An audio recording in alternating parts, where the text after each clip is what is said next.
What's going on, y'all? It's your boy Wisco Madman here with Nate Poore. You guys know I've checked out some of his music before. Man, I've been watching you come up, being the new artist of the year, basically. Like coming out with, "Hey, my name's Nate," and then right after that, if I reacted in order, right after that, you do a feature with FJ Outlaw. Like, what the hell is that shit? How was that? How was that getting to work with him like right off the bat? Was this something that you had like a long-term relationship prior, or this was just something like he was helping you out right off the bat? How did that work out?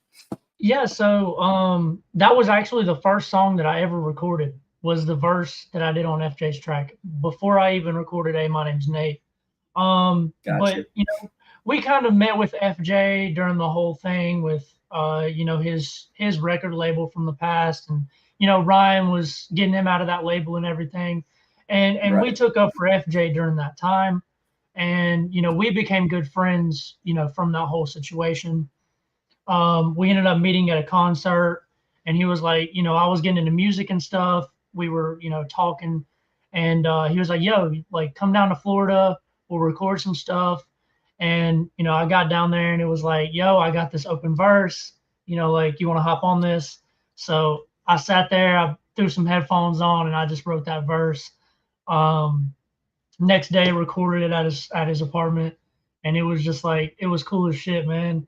Because it was the first song that I ever recorded, and that was an honor to be able to be on a song with somebody that I looked up to and respected so much in the game. So it was cool as shit for me, man. And then not only that, to have him in my first music video, the "Hey, my name's Nate" music video, and it was kind of like FJ pushing me into the open water of the whole music industry, So dropping you in the deep end, as it were. Yeah, pretty much. And that wasn't really planned. It just kind of happened. And I think that's how the whole video was for that. But yeah, man, it was cool to be able to experience that with FJ. Hopefully we got some more stuff coming in the future with FJ. I'm sure we do. We're good friends and everything.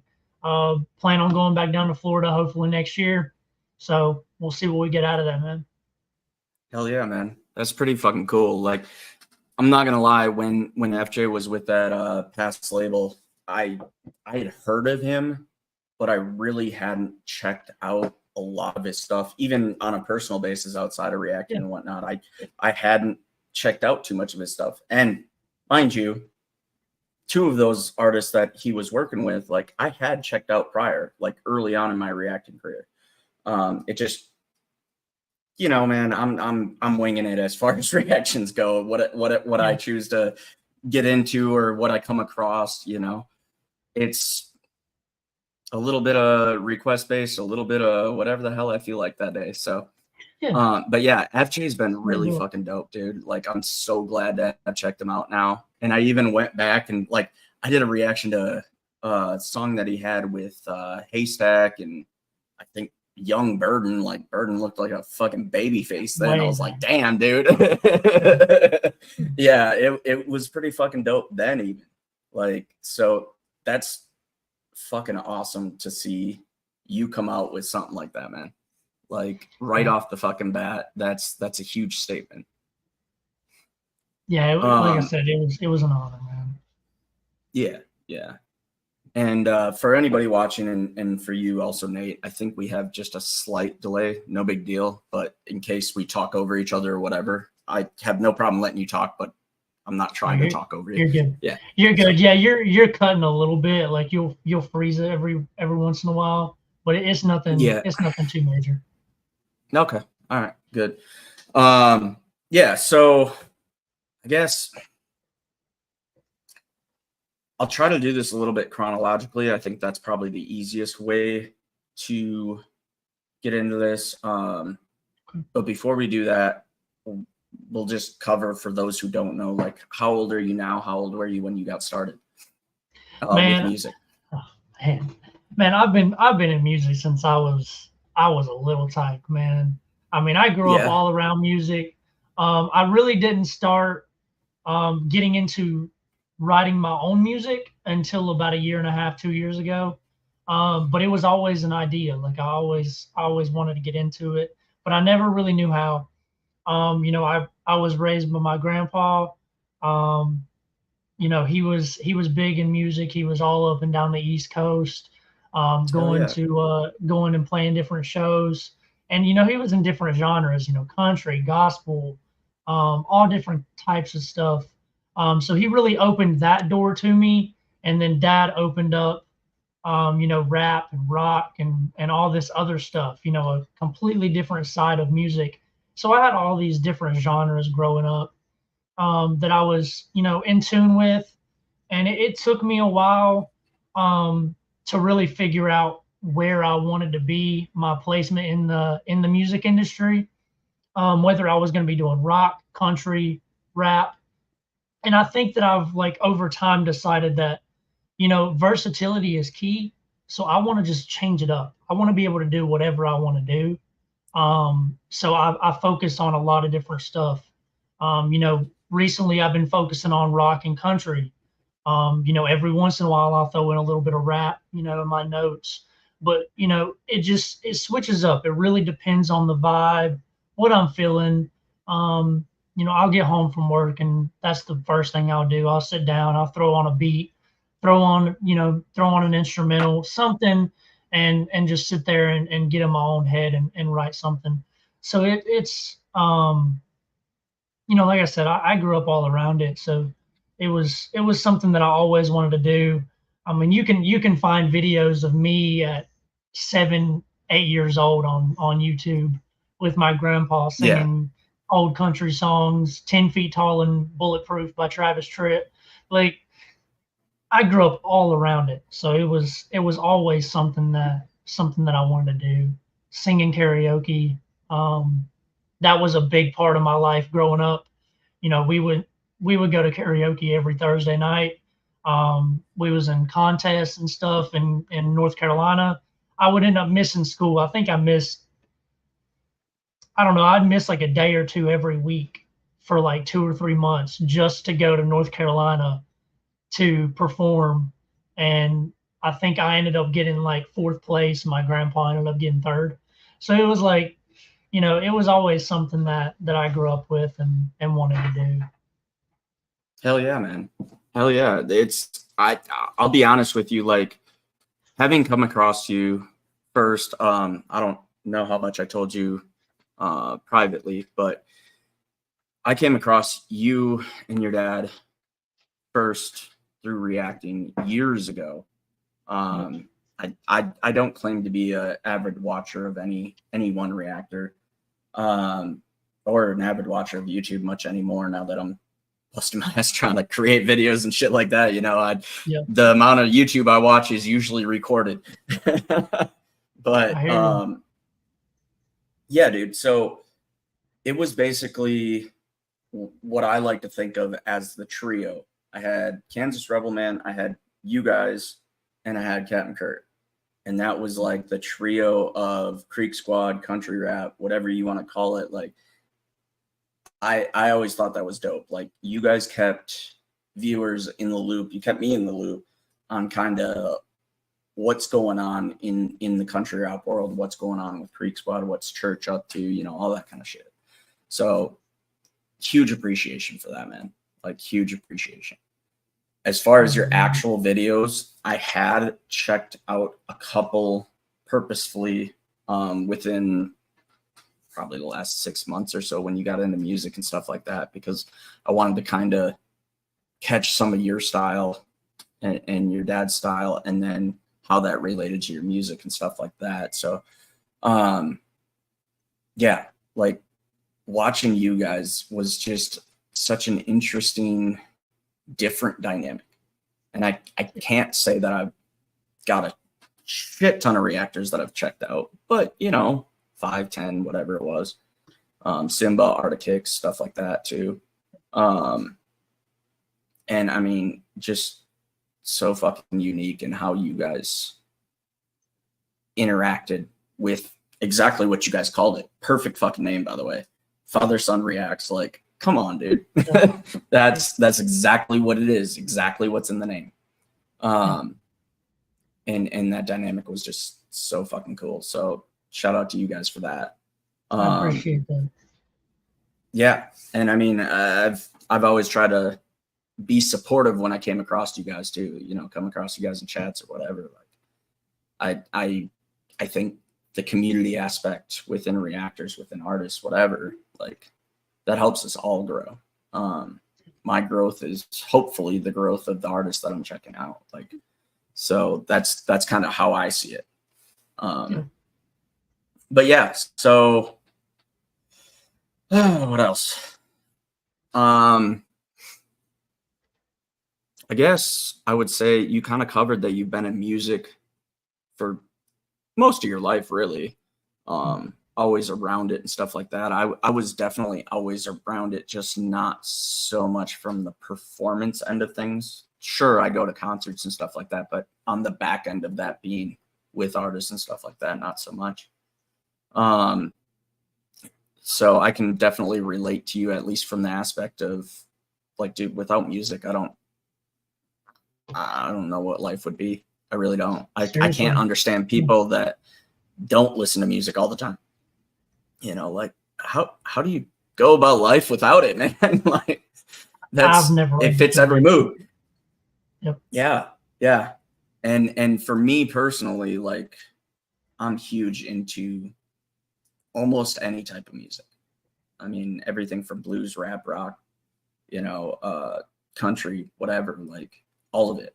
And I think it's been really fucking dope having this country rap scene come about within the last 5-10 years, basically, as church started growing. And, you know, obviously there were other artists for sure. Yellow Wolf, like he said, I agree with him on being the OG 100%. Like that was probably the first rapper that I was finally like, this is the shit I can relate to, dude.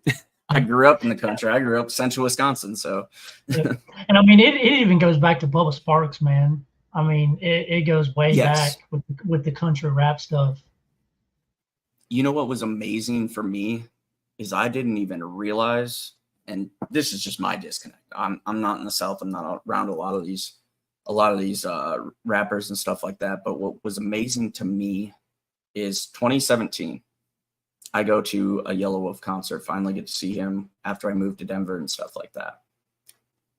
One of the guys, I can't even call it opening up. I think Bubba played like right before him, but Bubba Sparks basically opened up for him. And I was like, wait, this is the Miss New Booty dude. Like, what the fuck? And as soon as I seen him, that's when I got into, and things really, really expanded from there, at least with his catalog, like Deliverance and all that stuff, where I was just like, damn, this dude, that's where he went. He's been in this country rap lane before it was ever a fucking lane.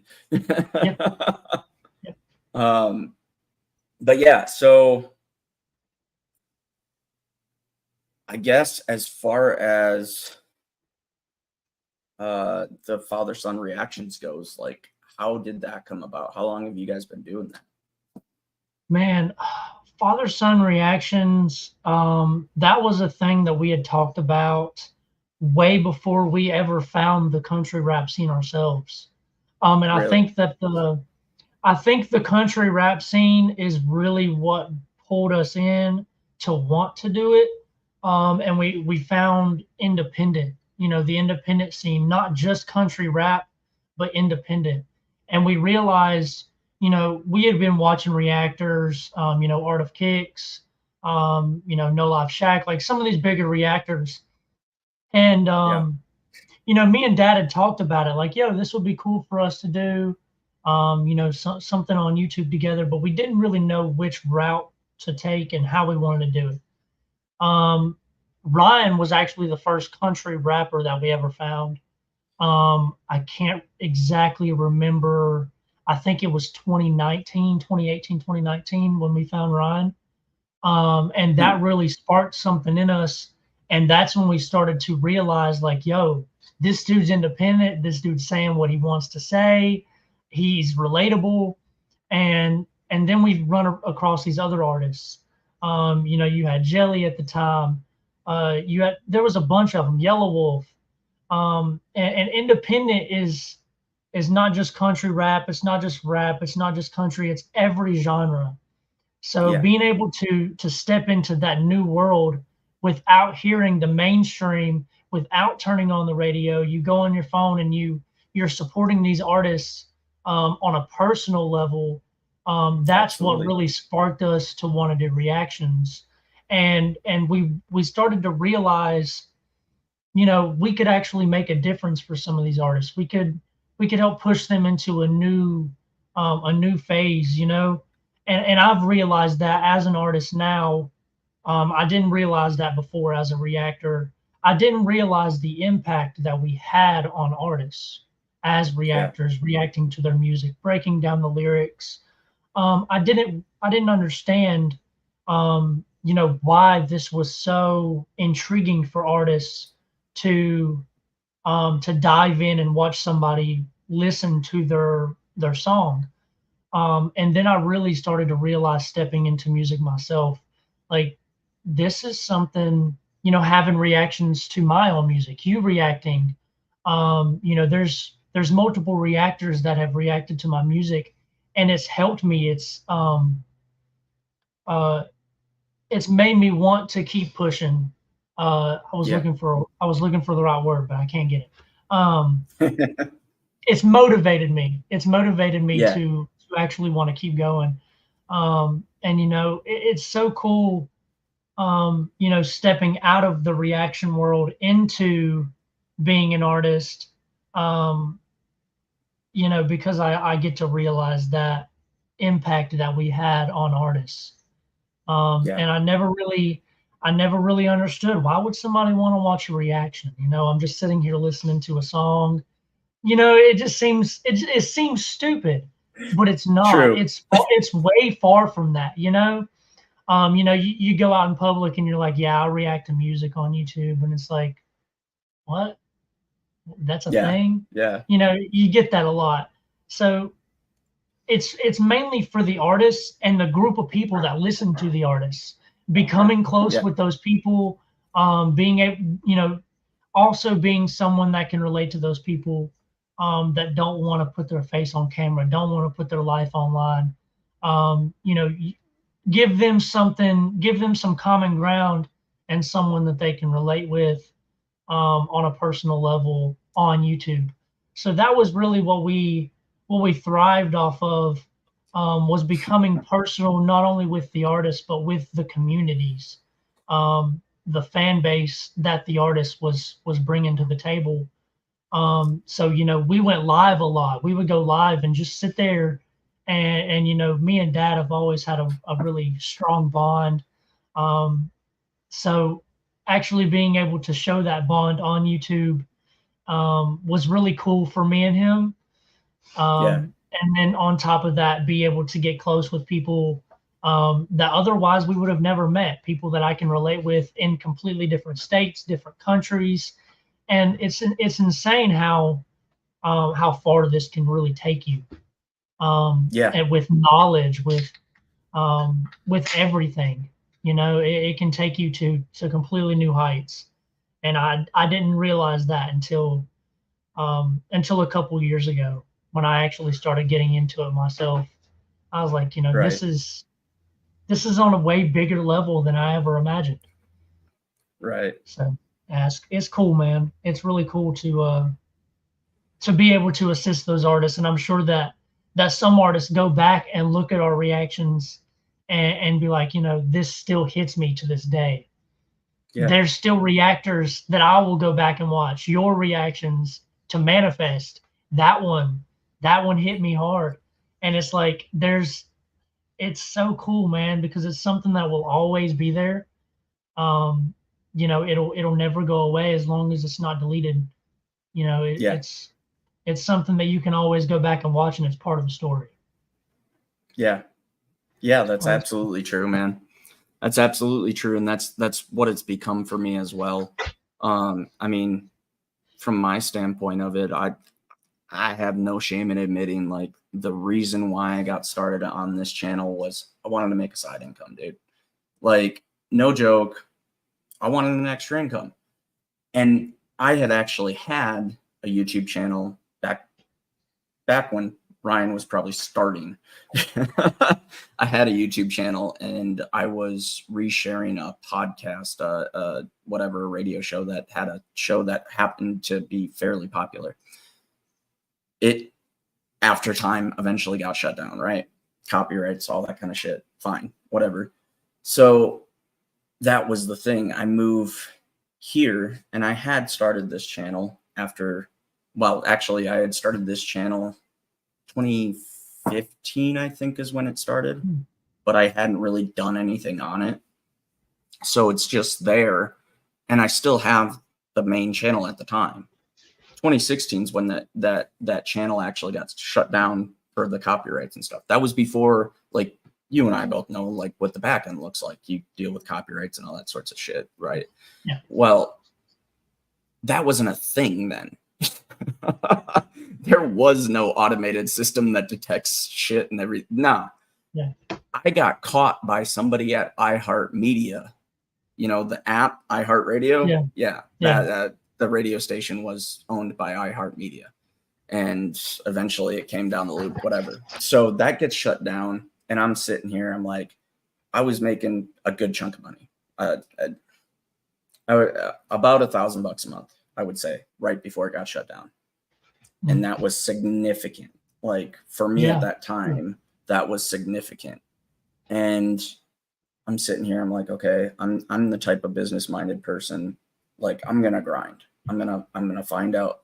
This clearly was a cool way. Now I got to figure out how to make it mine. So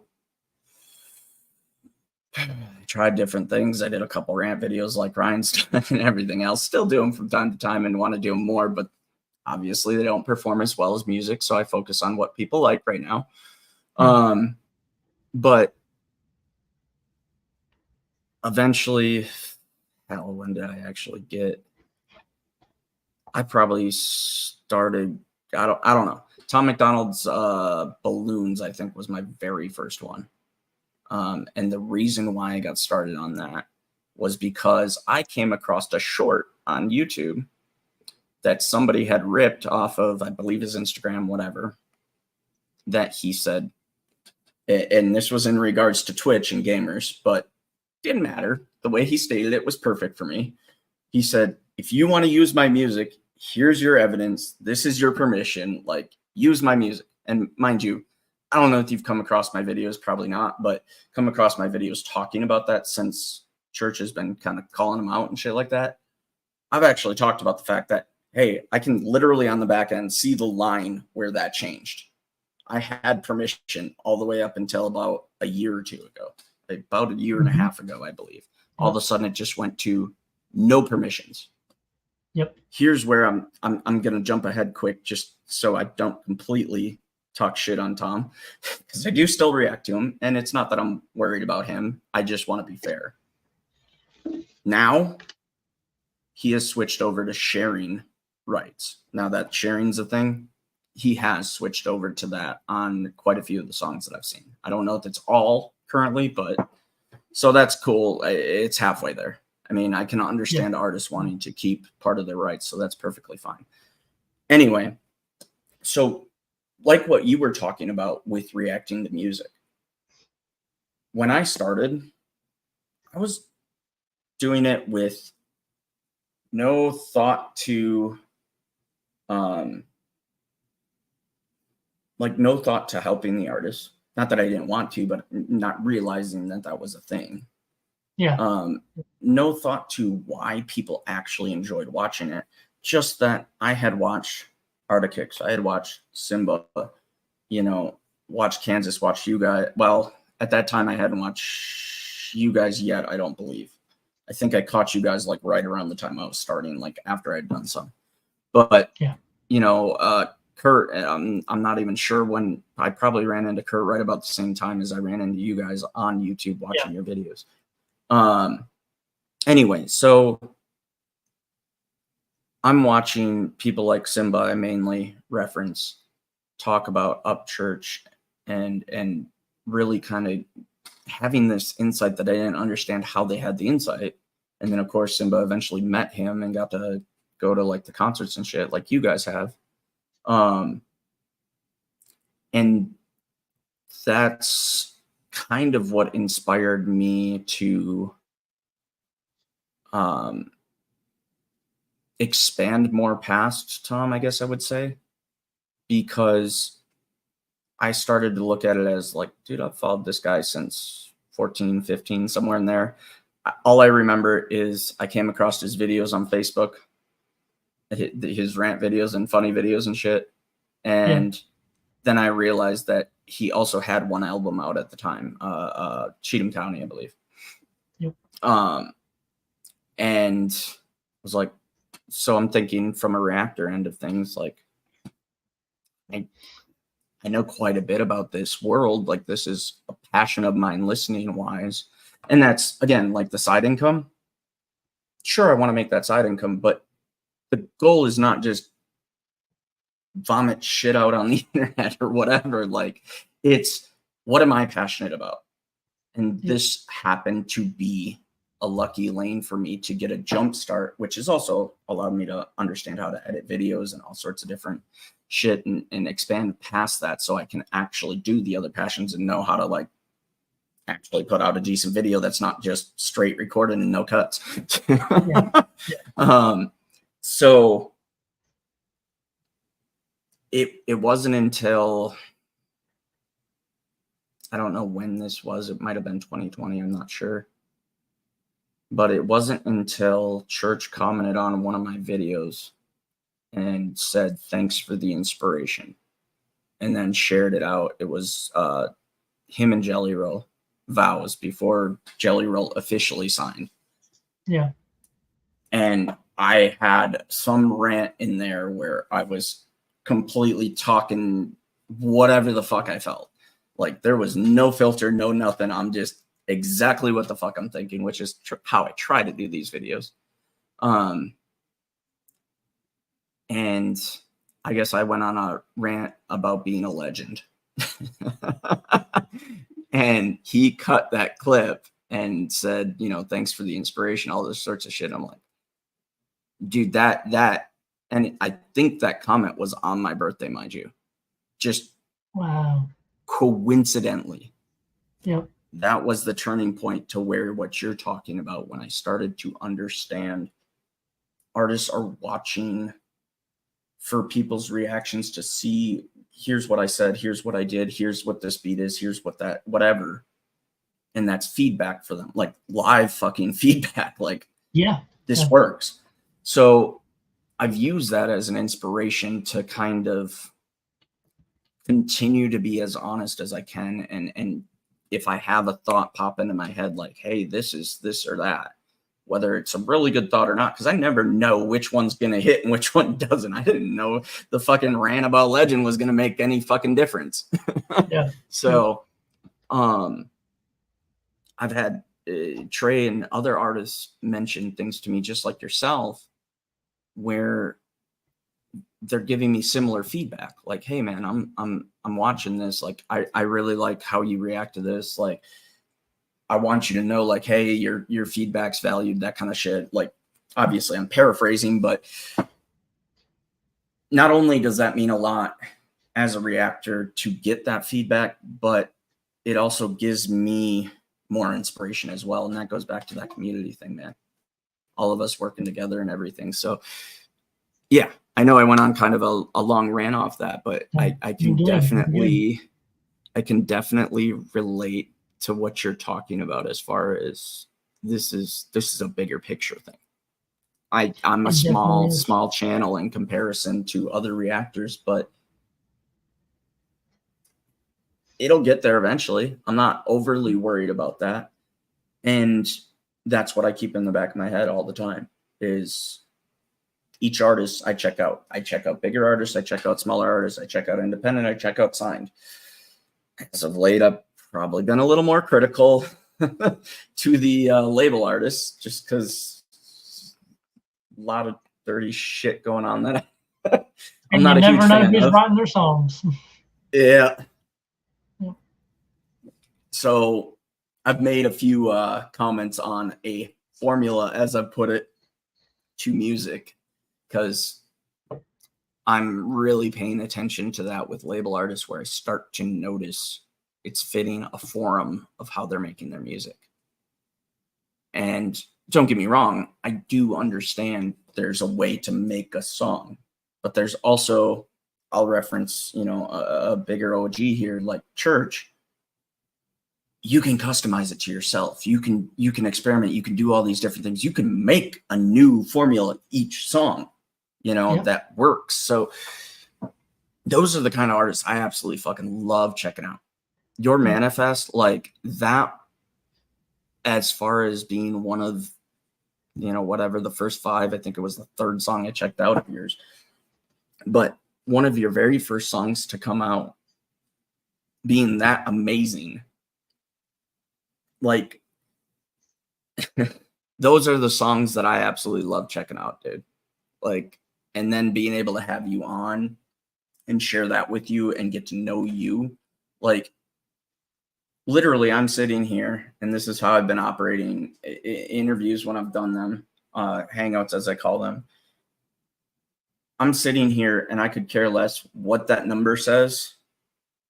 I'm just a fan that's loving the fact that I get to know these people. Like, it is amazing how small of a world music is. It really is.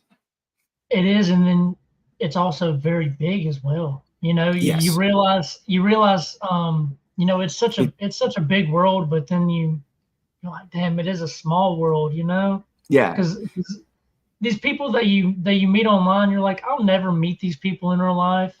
And the next thing you know, you're coming across these people, like me and Troy. I'm not sure if you know Troy. He's also an up and coming artist. He's, stepping into it as well. But it was so crazy how we met. He had just followed us right before, and we had just went on his profile right before the Nashville concert, and didn't realize that he was standing right behind us. We were talking to him during the concert. That's awesome. That's and awesome. Then next thing we knew, we realized, like, yo, we recognize this dude.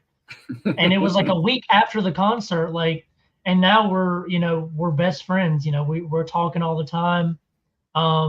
He's came down to our place. We went up to his place. We went to shows together. We've done a song together, which we're working on. We did a music video at Jaybirds off Pond Creek Road. That was a crazy experience. That's awesome. Getting to be there with everybody, and it was so organic. So many people showed up, and we didn't plan it whatsoever. It was like, yo, we're going to go to Narrows of the Harpeth and do the music video. We pull up to Jaybirds just to go and tag the bridge and, chill or whatever. Yeah. Next thing we know, we've got 25 cars in the parking lot, and we're filled up, and we're walking down the street yelling Krieg Squad. Like, that was cool. When you're referencing getting to meet people and everything, that was the exact scenario I was thinking of, because I remember seeing all that, and I'm not gonna lie, like, I was jealous as fuck that I couldn't go, because like I was hung up at work and shit and everything else. Like, dude, that's one of my plans in this, is to get to meet more people like yourself, like actually in person, and go to these concerts and everything else. Like, I think that's probably one of the coolest things about all of this, that we all get to share this passion together, and we get to meet some really cool fucking people in the process. Yeah. So what else? So I guess chronologically kind of here, not to play popularity cards or anything else, not that I think Church cares, but how do you go from reacting to eventually you and your dad Dale getting to meet up Church, hang out with them, all sorts of stuff like that? That was it was also one of those things that was just organic. It just happened. And, we had been reacting for about 3 months, I think, before Ryan actually, came across us. I was laying in bed at the apartment and I open my phone and I see Ryan Upchurch, subscribe to your channel. And then I see a comment and I'm like, damn, dude, like that's crazy. And then, a month later, we go to it was our second show. We had been to the Corbin show in December, started our reaction channel in January, end of January, April. We went to the concert in Nashville. It was a 2-night show. Didn't know that till we got there. And we were like, we're gonna go to both nights. First night we go in, you go through, Aaron Walker performed, and then you had, old Chase performed, and then Ryan comes out, opens up with Rolling Stone. Obviously, Right. you already know what we're doing. We're lighting up. Right. Well, mind you, before this whole, thing happened, we were at the front of the floor, not in the pit section, but we were on the floor section right behind the pit. So we were a good probably 50 to 100 feet from the stage. So there's people in front of us, but we're on the gate and my back was hurting. So I was trying to lean up on the gate. And there's this couple and they're just erratic. They were drunk before they even got in the concert, man. And me and Dad, this woman's pushing all up on me, splashing beer on everybody. And we're like, you know what, screw this. Let's move to the back. I can have so much more, enjoyment from back there, still be able to see, still be able to hear and enjoy the show. So we step to the back and, Ryan comes out probably 15 minutes later. Rolling Stone hits. We light up. Next thing I know, I got officer, tapping on my shoulder, and he's like, "Yo, let's go," and told us we was going to jail. And I was like, we was tripping. We was like, dude, we're going to jail. Like it was kind of scary. And I was 16. No, I was 17. Yeah, I was 17 at the time. So it was like, damn, like I'm not even of age yet. And he looks over at Dad. He's like, "You let your kid smoke?" He's like, "If that's the worst he does, yeah." Like, like of course, And luckily he just kicked us out. Cool cop. We ended up meeting him later on down the line, but he was a cool cop. But we went home. We went back to the hotel, and we're like, what do we do? We just got kicked out, got to listen to half of a song, didn't even really get to experience the show. So I'm like, Dad, we need to make a video. Like, people are wondering where we're at. At this point, we're already friends with people. And we had just found out that 5 minutes after we got kicked out, Ryan shouting us out on stage, like, "Yo, father-son reactions, y'all's last video. It really inspired me. It helped me." Because this was the time where Ryan was actually, he bought a boat and he was talking about, stepping away from music for a while. And we reacted to that.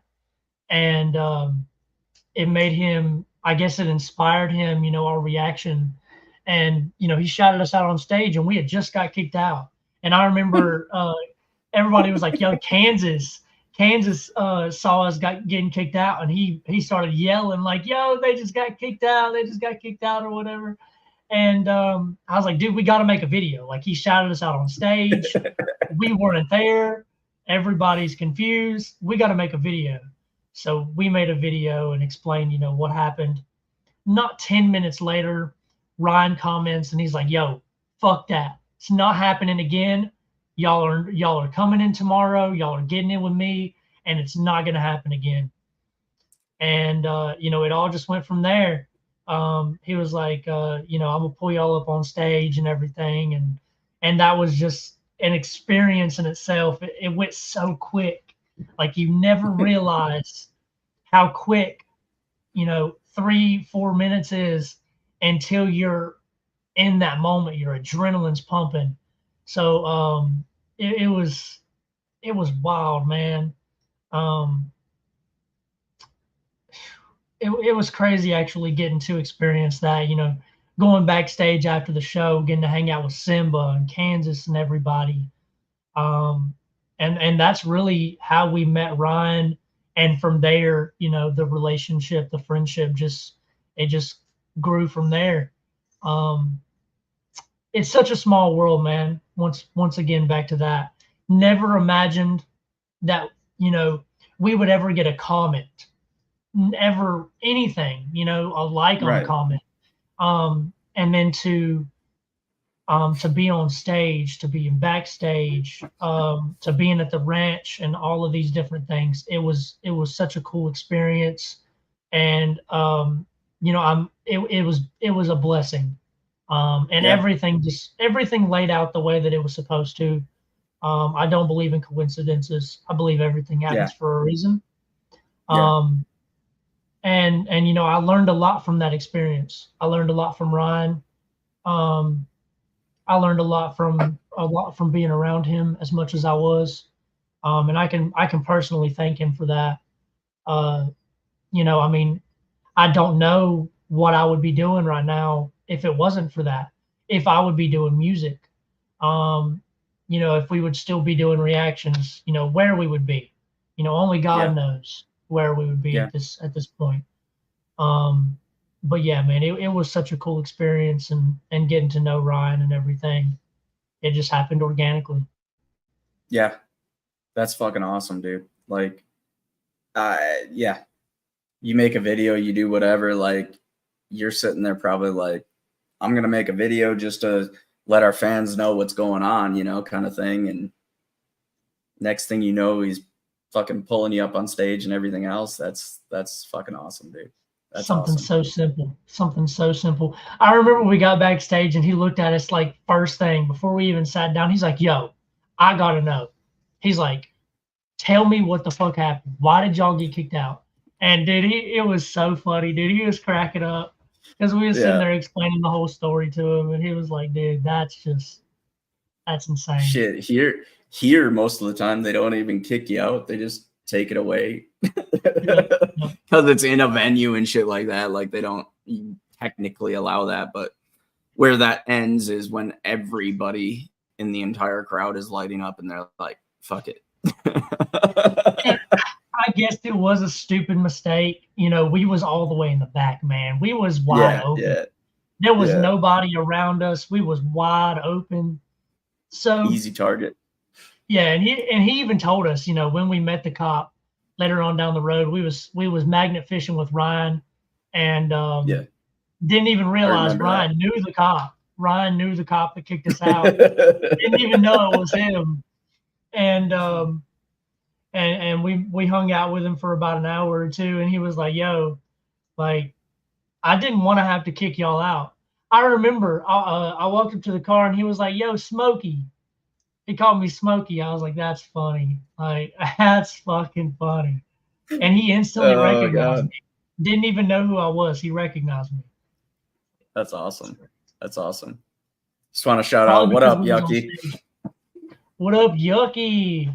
Hell yeah. I don't know if you've come across him, but he's a rapper out of Atlanta. Yeah, Yucky's pretty dope. I've had him on it before, actually. Yes, sir. But yeah, that's such a cool fucking story, dude. Like, you go from shitty situation to like, fuck, you're bummed out, to next day you're on stage and shit. Like, fuck, man. I can't imagine. I can't fucking imagine, especially at your age, to have already experienced something so impactful on your life. Like, that's crazy. It's crazy. It is. So where, I didn't cover this earlier on, where I know at one point in time you guys were in Tennessee. I'm assuming Dad's still hanging out in Tennessee. We're both in Tennessee, just in different areas. I'm in Eastern Tennessee and he's in Middle Tennessee. So, gotcha. I understand. Like, I had to get back here. I had stuff to do here. This house was just Yeah. kind of sitting, and I was like, it needs a lot of work. This Yeah. is where I did the Manifest music video right here at this Okay. house. Me and Drew came down and did this music video here, and that's when I realized, like, yo, this place is screwed. Like, it needs some work. I need to get back down here. And Shit. Dad, he was just starting to get to a place in his life where he was making more money than he ever made, and he was doing better. So it was like, Yeah. I understand he needed to stay there. He's still there. He's doing his thing, and he's living his best life at this point. And Yeah. I'm really proud of how far he's came with that. And it does suck being 4.5 hours away. We don't get to see each other very often at all. Um, I know in October, my birthday's coming up in October. We got some stuff planned. I'm not gonna get into that yet, but we got some stuff planned.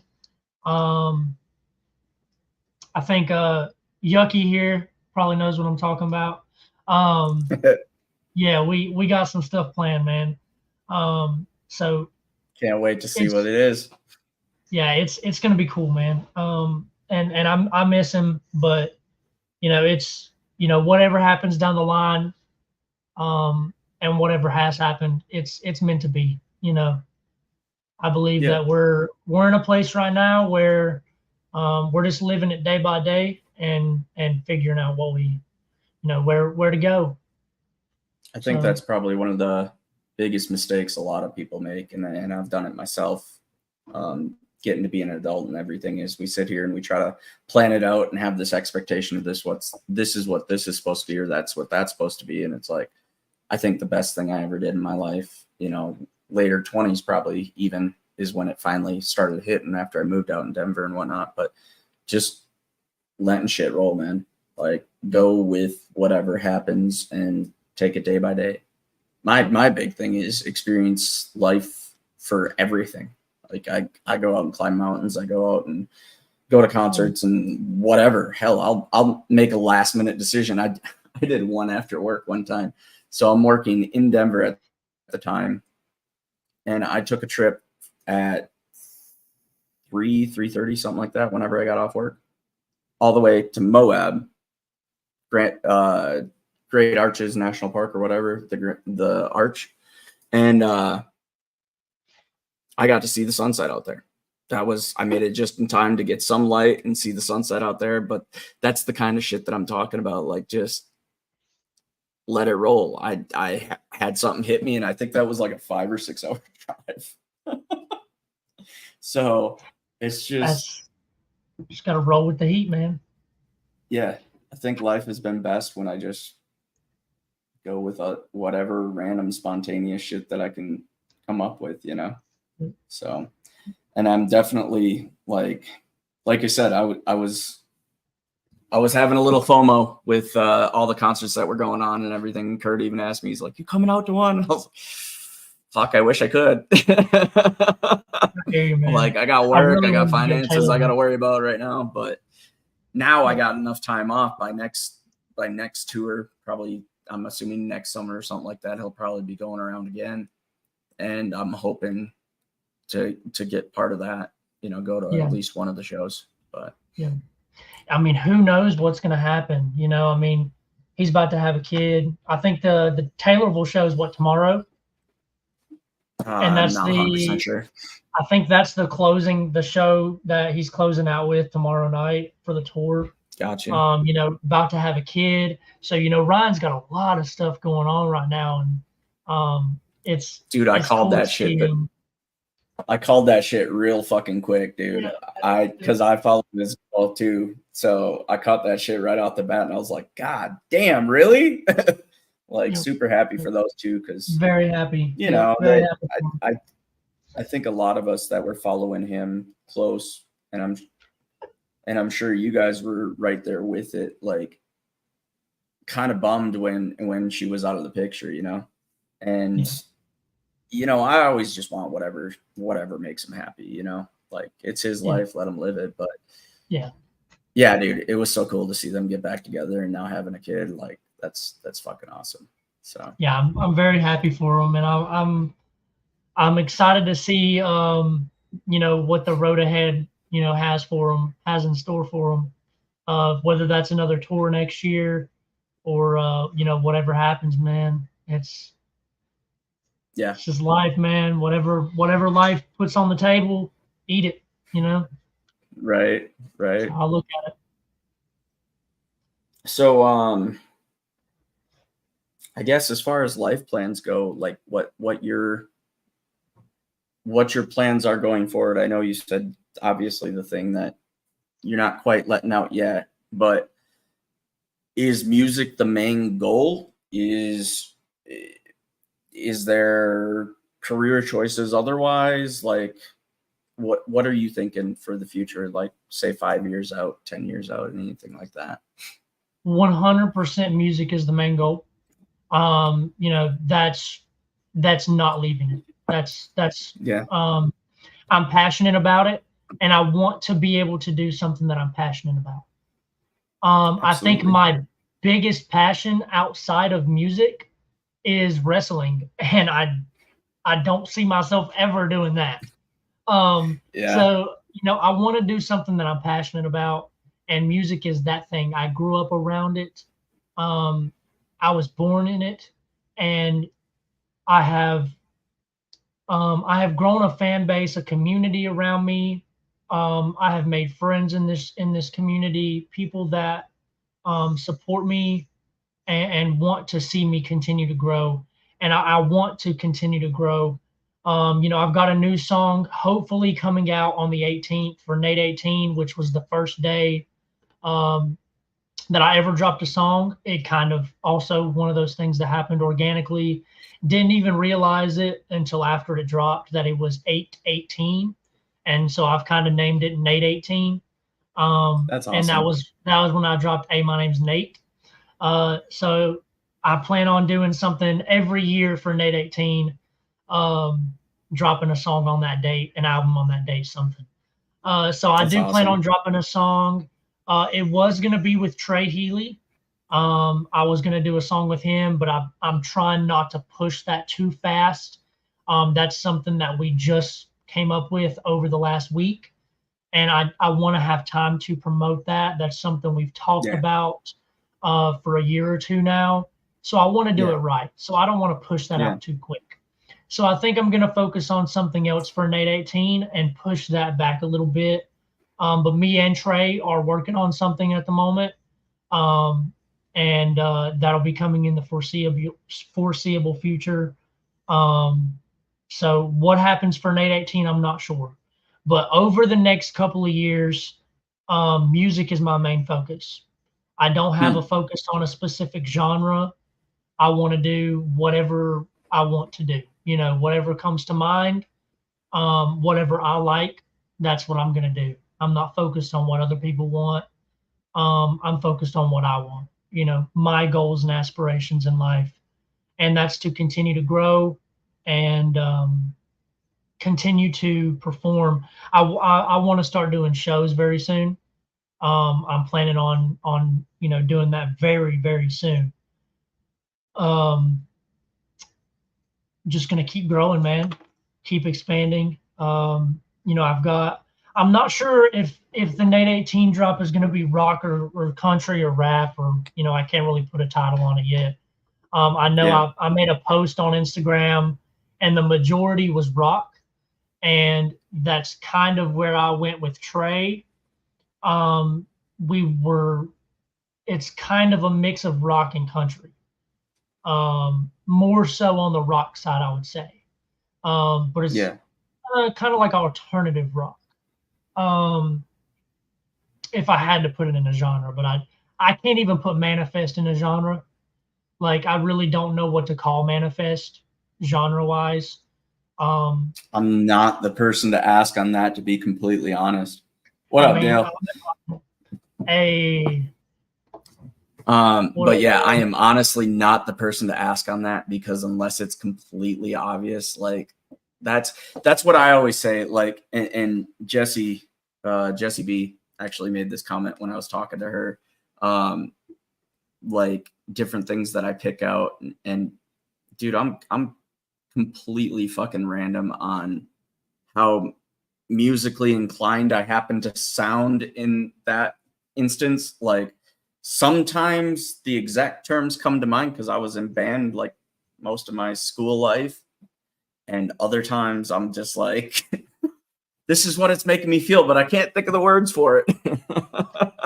You have definitely opened my mind to new things with some of your breakdowns. You know, you talk about entendres and metaphors and these things that I put into my music that sometimes I don't even realize I do.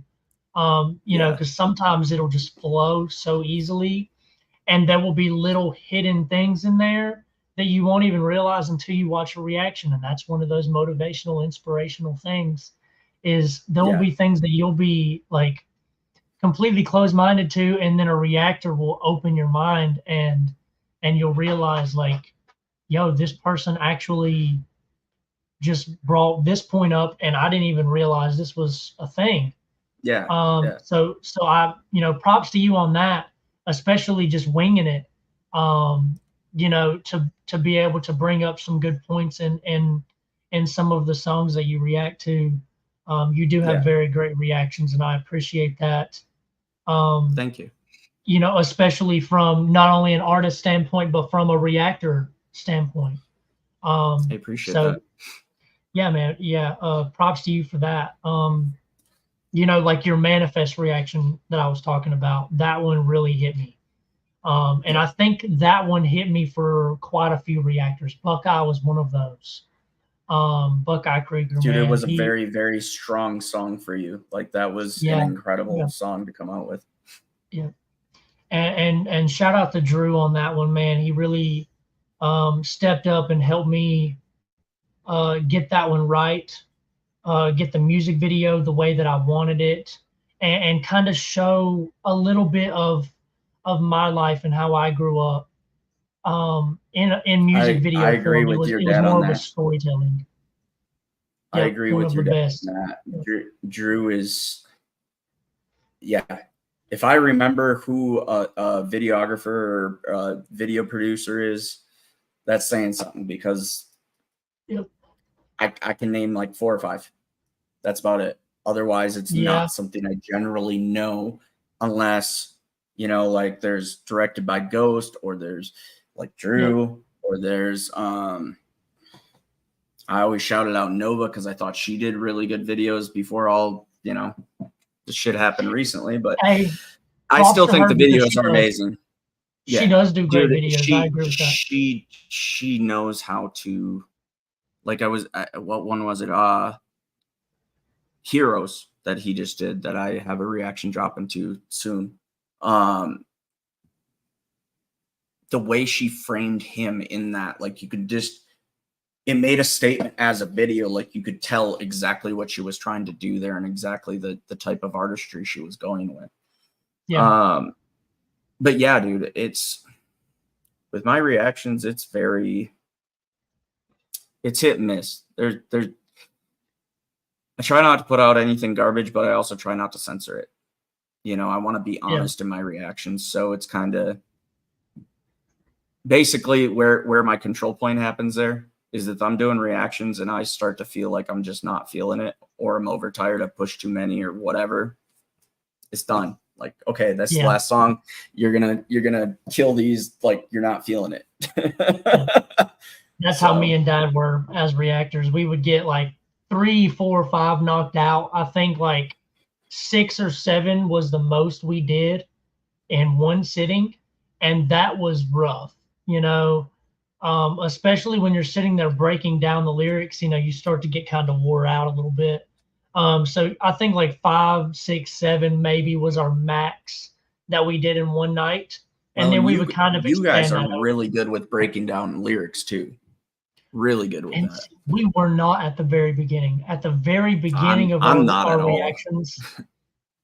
I disagree with that. I think that you do have some good breakdowns of the lyrics, and you don't have to break down every one, you know, and that's the point. But I didn't really start to understand the breakdown.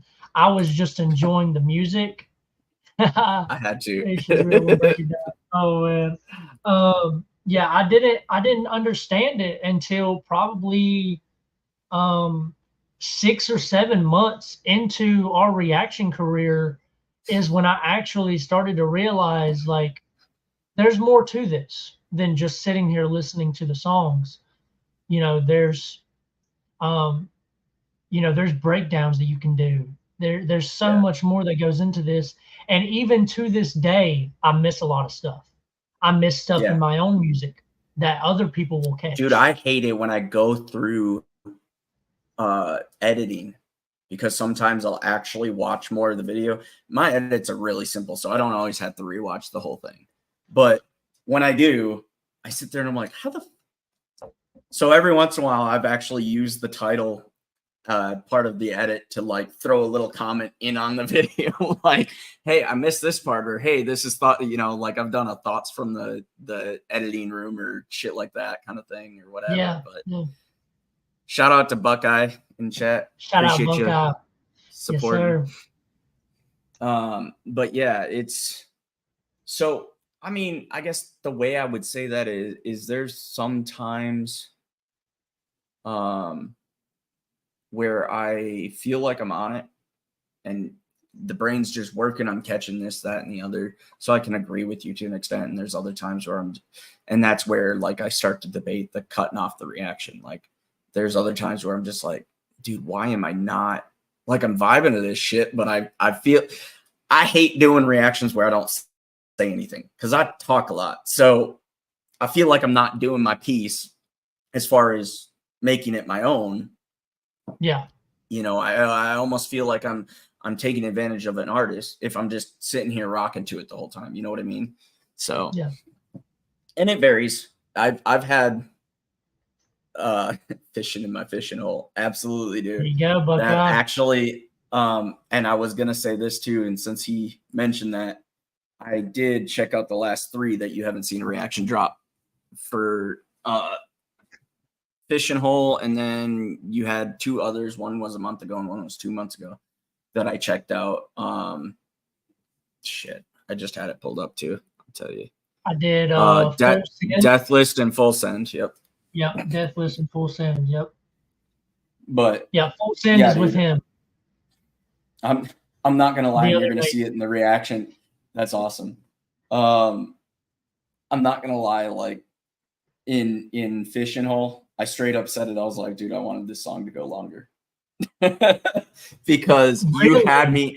Yes, because you did the little short, and I understand you might not have felt like it was super substantial or anything like that. The reason why I wanted it to go longer is because it was extremely relatable.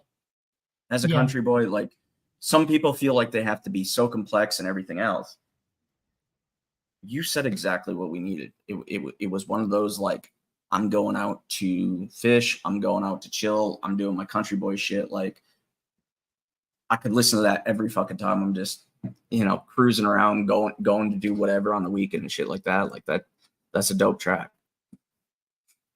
I appreciate that. That was one of those, that was my first country song, but it was a mix of country and rap. Like second verse was more rap. So, and I kind of wanted to mix that up a little bit. But that one, once I wrote that first verse, that was one of those songs where I was like, okay, this is going to be one that I'm dropping 100%. This is one of those that's going to hit and it's going to be relatable for a lot of people. I talked about a lot of personal stuff in there, stuff that I've been going through, and other people have went through or is going through. So I think that Fishing Hole was one of those songs where you can just sit there and vibe with it, but you can also relate with it, and you can also listen to it and kind of get in your feels about it. I think it actually helped me, move past a moment in my life. So I think that, and I hope that it can do that with other people as well. Hell yeah, man. And shout out, I think it's VK reactions. He reacted to it, and wonderful reaction, by the way. He did great on that, and the breakdown was great. The genuine reaction, I enjoyed that. Yeah. And the relatability there. So it was definitely a cool song to be able to drop, and I thought it was too long personally. I mean, it's almost a 5-minute song.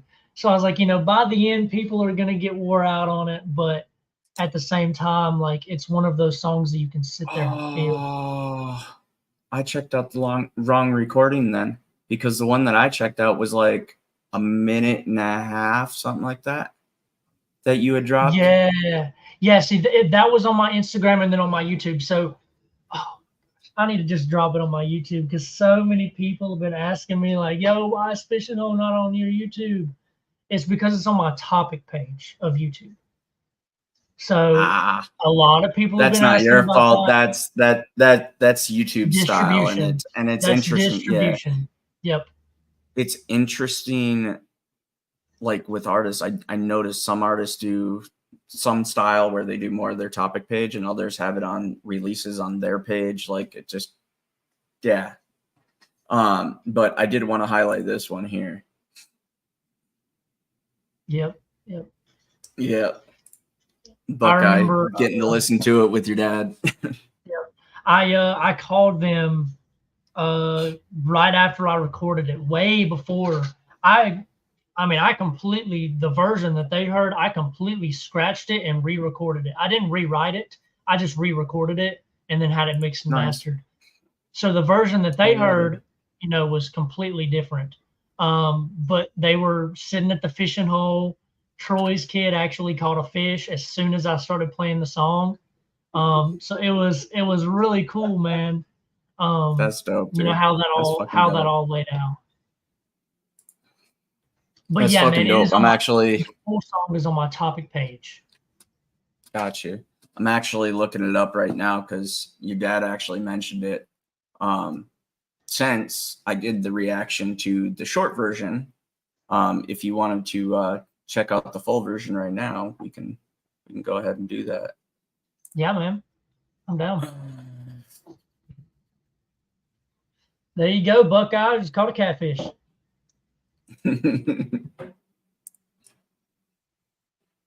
All right. Let's see.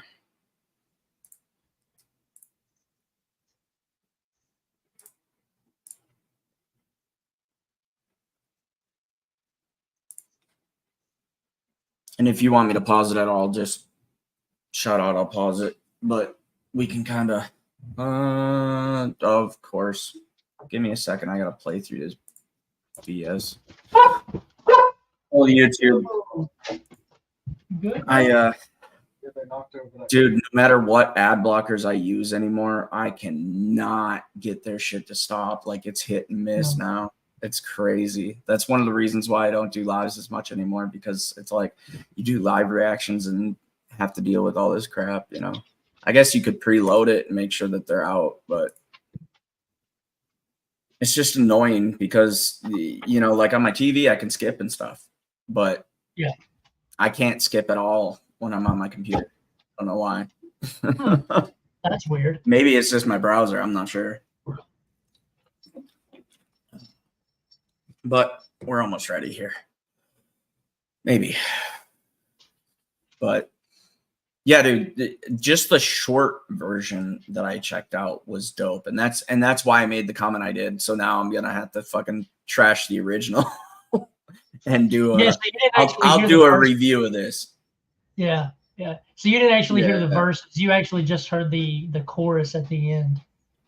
It's a good it's a good 4.5, 5-minute song. Yeah, I see that 4:52 on here, and it's man, I'm disappointed now. Like I found the wrong goddamn one, and I was like purposely making sure I did the reactions before I had you on, because I was like, I need to make sure I catch up so I can be up to date on everything, But, well, I'm glad that I'm glad that we talked about it. So now you know. Yeah, But absolutely. yeah, I'll get that fixed, man.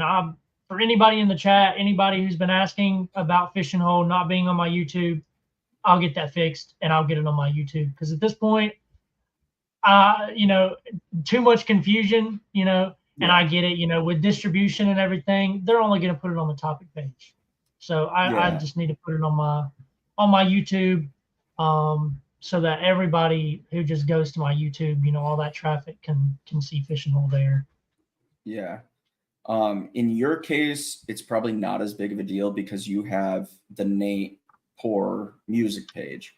But Yeah. I know in the case of quite a few artists, like I'll reference Black Pegasus, who also does reactions.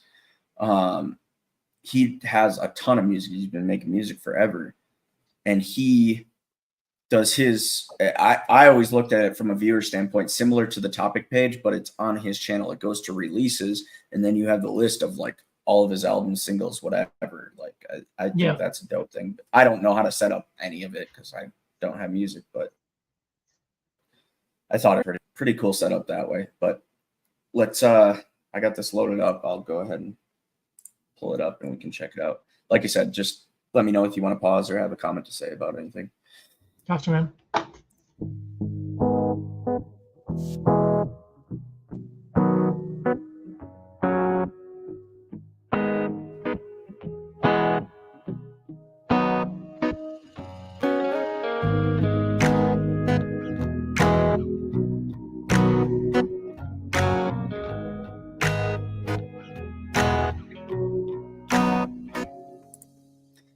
Right off the bat, I'll say just with the strum of that guitar, and this is like I've had some people complain about this pausing thing, but I can't help it, man. Like I notice different things like that, and I'm like, this is where I gotta say shit.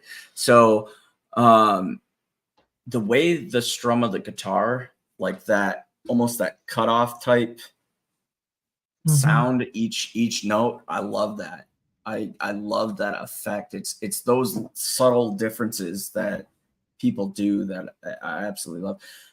In this case, is this you playing or is this you had somebody play for you? Yeah, that was an instrumental. Okay, got you. Mouse. Okay.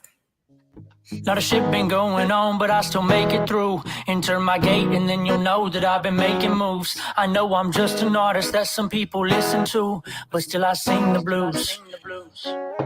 You'll never know what someone else does till you're in their shoes. I never knew how stressful life could be, it's damned and cruel. Don't wanna sign a label, but I'll play a game of pool. Russian roulette too.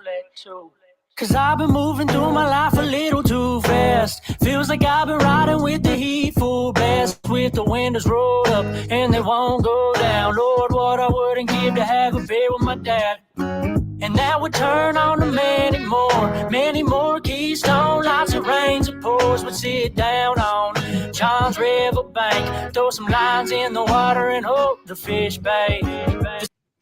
That's another relatable thing for me. Keystone wasn't our pick, but I know of it. And similarly, like for me, it was Busch Light. That was our family's cheap beer of choice, like being out fishing, fucking got the 30 rag there. And that's I grew up around, dad drinking Keystone Light, man. That's what he used to drink before he got into the Wild Turkey 101. So it was Keystone, man. So that was where I came up with that, man. What I wouldn't give to have a beer with my dad. And many more Keystone Lights, rains it pours, I've never personally sat down and drank a Keystone with him, but one of these days we will. Hell yeah, man. Hell yeah. Shout out nephew Jamie in here. Yeah, shout out to nephew. But yeah, it's a dope line there. I like that because it's country boy relatable, and it's things like this that it's hit and miss whether you have a mainstream artist that catches on to things like that. It's something I'm noticing a lot more with the mainstream artists now is that it's a disconnect, dude. Like they have their certain things that they all reference, but if they're not actual country boys, you can tell real quick. Yeah, 100%. The smoke rolling out my two-seater 93. Fill her up with gas and take it to the back streets. Ain't no cops catching up on me. We're taking curves so fast that it's hard to see.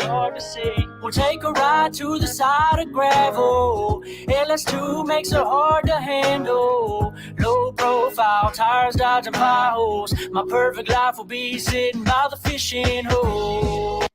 You know, when I called that one out too, when I was on that short, that LS2, that comment about LS2 or whatever, that was relatable too, because for me, I grew up with Chevy. That was always the thing. And like my best friend dropped I forget which LS, but he dropped an LS in his Ford Mustang, which that was always the thing to do. Fucking LS swap just about anything.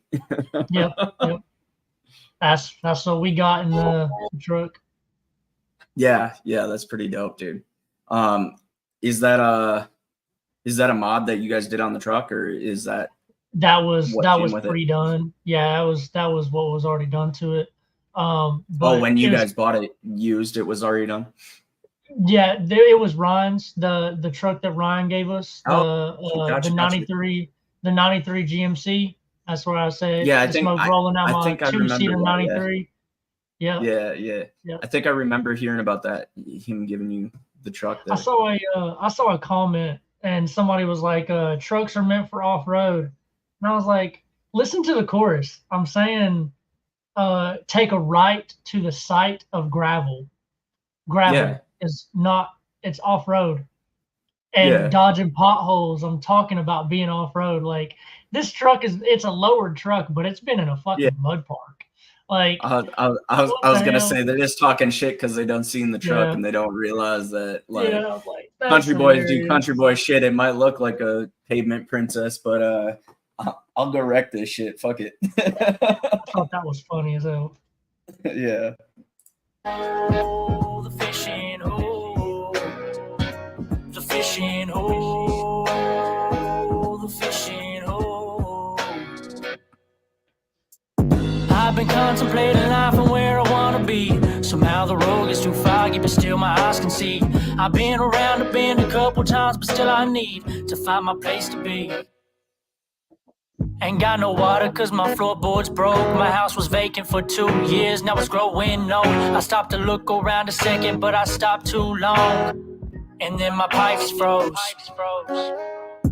And now I got a lot of weight on my chest, got me feeling like I'm getting old. Almost 20 now, and it's crazy never being when to break a fold. I feel like I'm in a generation where not a lot having no soul. Work ethic ain't coming, so I gotta be one to make a mold. Next kid's coming up, I just want y'all to know that if you ever need someone to talk to, look up to the Lord. We've been in a bad time, now it's grind time. Can't nobody ever take our shine. We're the future of the universe, stepping up, take a second, got a little time, but we still gotta let it sink in. Look to the sky when the weekends, thankful for the Lord and the lending hand. Show respect to elders cause we need them. It ain't easy growing up, we never know when this life could end. It's our time to step up and be the change. We can live forever, never look to them. You know, the thing I'll say about that verse, and I'm going to do my best to remember, because this is something I'm going to work on with my reactions, trying to let verses play through instead of cutting them up.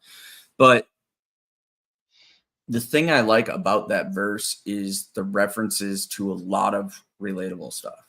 I already said, like, just from the short that I had checked out, that it was really relatable, and you get into the verses and it's just that much more like really country boy shit, all, you know, respecting the elders, and you give a shout out, which mad respect to this shit, because not every artist does this. Like, very few artists actually do this, even though you and I both know, like, church does this shit all the time. Giving tips to the up-and-comers, shouting out the up-and-comers, giving them that inspiration, be it in your music, be it in comments, be it what. That's so fucking dope, dude. Like, that shows a humbleness about an artist that a lot of artists miss out on. Yeah. And I mean, I'm an up-and-coming artist myself. I'm 19, almost 20. Yeah. And I mean, I'm just starting out myself, but I already understand, like, there's a lot of people that get it, that have a misconception about it, and they don't really realize what they're doing when they start out, especially as a kid, you know, starting out young. And I think that's even how I was starting out. I've just started to realize over the last couple months, um, you know, the impact that I have and the impact that I could have on my generation of people coming up in the music industry.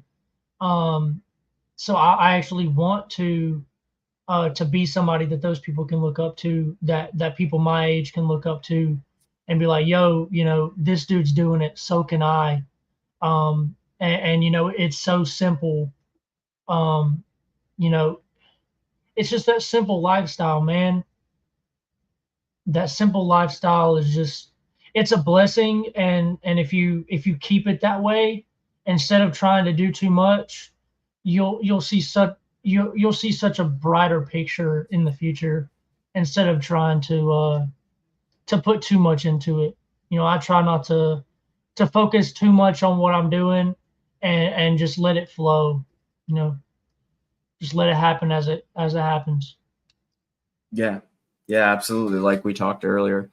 And I want to comment on that because you keep it real, like you're realistic about your thoughts on this as far as being a new artist. You're an up and comer yourself, but the comment I want to make back to that is also, sure, you're a new artist, but number one, you're already in the game. You've already released stuff. You're already working on this stuff. You're around other artists and stuff like that.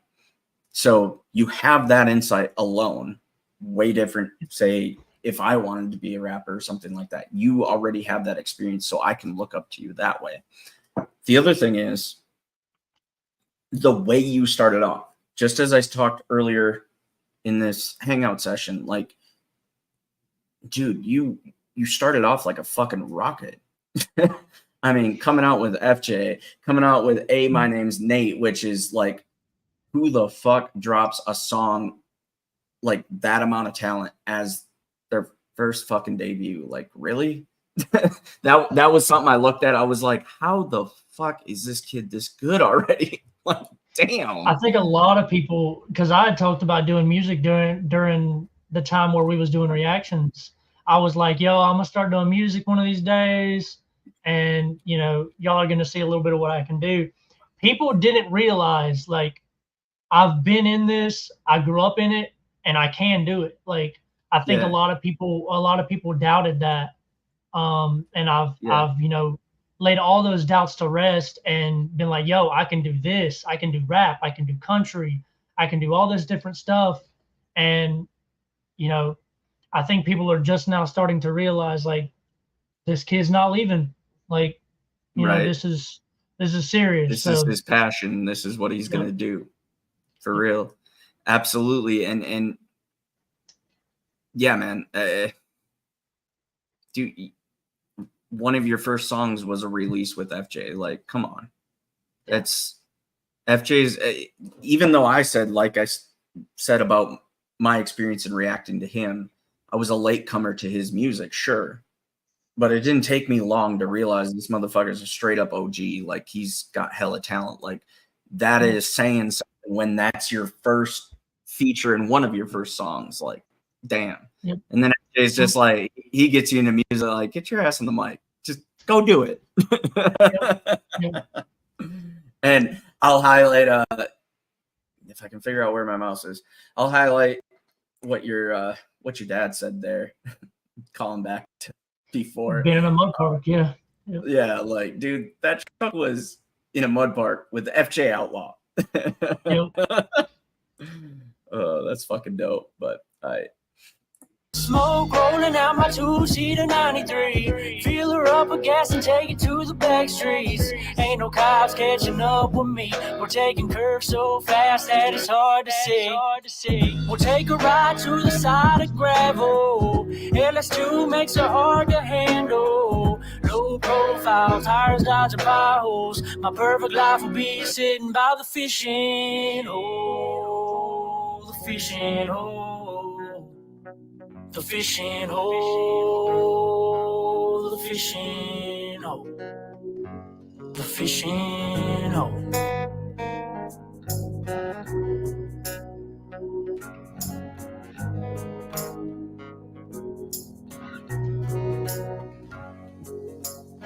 Smoke rolling out my two-seater 93.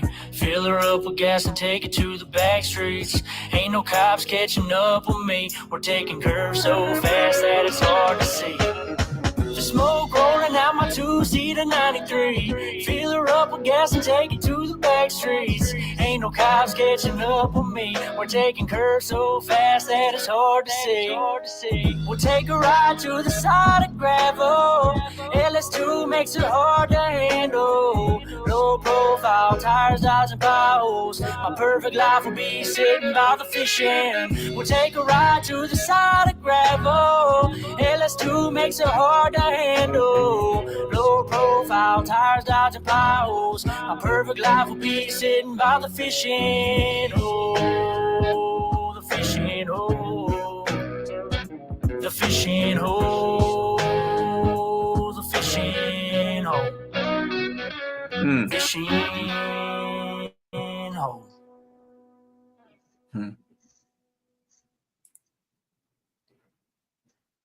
That shit's fucking dope, dude. That's like having the full song to it just makes it that much more impactful, that much more relatable. Like I already thought that just from your hook. I mean, it that was the hook that I obviously heard in the short. And dude, you know how to put together a hook. You know how to make it something relatable for sure. Like that's no doubt. Like just it's truly impressive. Truly impressive.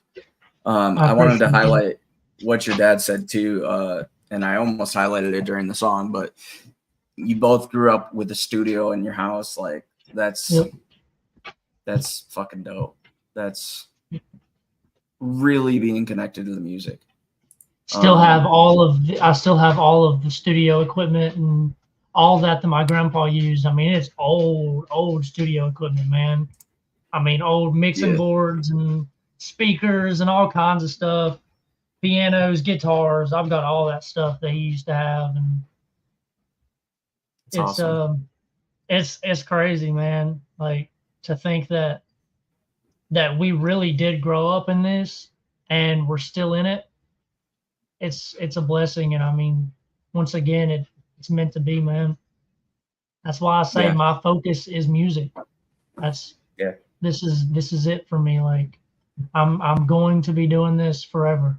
Like, and with that said, like how appropriate that one of your come out songs was Manifest. Like that's absolutely like I wanted to say there, Manifest Destiny. You're making your way in music, and you're not going anywhere. You're gonna make an impact. I have absolutely no question about that, man.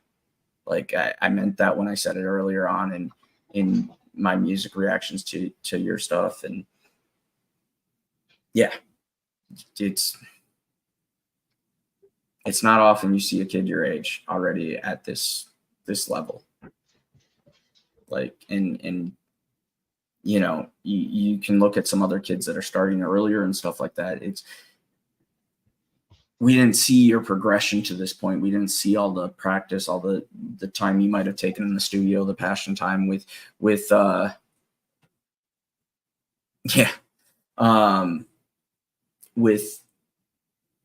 the experience you've had through your childhood with this. And it's clear that shows just in your abilities and your talent on the mic. For real. Like you can rap, you have that gas pedal, like came out with the fucking speed. That was the other thing too. Like I'm sitting here like, damn, dude can already put the shit together to put it together with speed. if you've caught enough of my reactions, you know the way to get to me is to do it fast and not like what people criticize, the mumble and all that. No, you're enunciating, you're on it, like you're just sitting there like, I hear all the words, but holy fuck, my mind's blown. Yeah. And I mean, that's with like, I haven't really been doing as much fast stuff here recently, but you know, it's coming in the future. But like, I grew up, you know, I didn't really find rap until like middle school. And during that time is when I actually started to practice rapping. I was rapping for other people and stuff. So I was trying to get that pronunciation down and you know, figure out how to actually do it without jumbling everything together and without mumbling. You pronunciate your words and get everything out. And I do that when I speak too. It's not just when I'm rapping, it's with everything. So if you can conquer that, you can do the fast rap and actually, you know, make it sound good and everybody can understand what you're saying. And I've done 10 times faster than anything you've heard before. Like I've done stuff way faster that I've never been able to record yet. And one of these days I'm going to. One of these days I'm going to be able to record those that I've done because I have done some very fast verses. Like, I mean, it's like Godzilla speed. Like really. I can't fucking wait, dude. I really can't. I mean, it's coming. It's coming. But right now, like I said, man, my focus is on a lot of different stuff right now. My focus is on rap, country, rock, everything. My focus is just on expanding, being versatile. That was going to be my next comment. In regards to rap, obviously, what I was saying is I get hooked in by the speed and stuff like that, the ability to enunciate while doing that. But what really makes me love an artist and what's made me connect to church, other than the fact that we come from similar backgrounds and stuff like that, is also the aspect of versatility.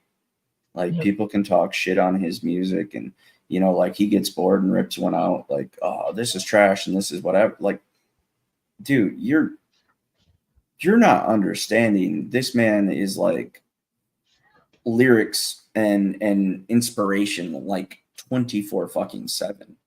I watched him early on before anybody knew who the hell he was hardly. And he's just fucking around making a video and dropping it. Like this isn't even I wrote out lyrics and shit. It's like Ideas was the first like structured version of that. Yeah, but he was doing that shit before that, and that's where I'm saying like that's where I'll really fall in love with an artist is that insane versatility, and it's undoubtable that you are on the same path there for sure. And I mean, you can sit down and Ryan's got such a big catalog and so much versatility that you can sit down and have multiple songs for any mood or anything that you're doing, you know, like if you're having a bonfire out with your buddies, you know, you've got songs for that. If you're out partying, you've got songs for that. If you're just sitting there in your feels, you've got songs for that. There's songs for any mood. If you're ready to headbang and get into some shit, there's, you know, he's got rock albums for that. So that's the and he's already teased Creaker 3 dabbling towards metal. Like yeah, seriously. What the fuck? I mean, I've been ready for him to do some bluegrass. Like me and Dad have talked about that. I really want Ryan to step into some bluegrass. I think the closest he's got to it was the one with JJ Lawhorn on the Blue Jeans 2 album. I think that was the closest that he's actually got. That was one of my to favorites doing anything bluegrass style kind of. And you know, even blues. You know, I would love to hear him do some blues, which he has a little bit. You know, like with the Elvis rendition, and vinyl. But you know, it would be really nice to see him step into that more often. Speaking of blues as well, like I mentioned, like going to blues festivals and stuff like that with my dad, that the first that I can think of an actual album that I reacted to was just recently. Was it maybe yesterday? I think it might have been yesterday. I reacted to Brianna Harness's Spiritual Ecstasy. Yeah. That title, and I even said it in the album review, like I straight up wasn't sure about doing that as the first album review because I'm like, how girly are we gonna get here?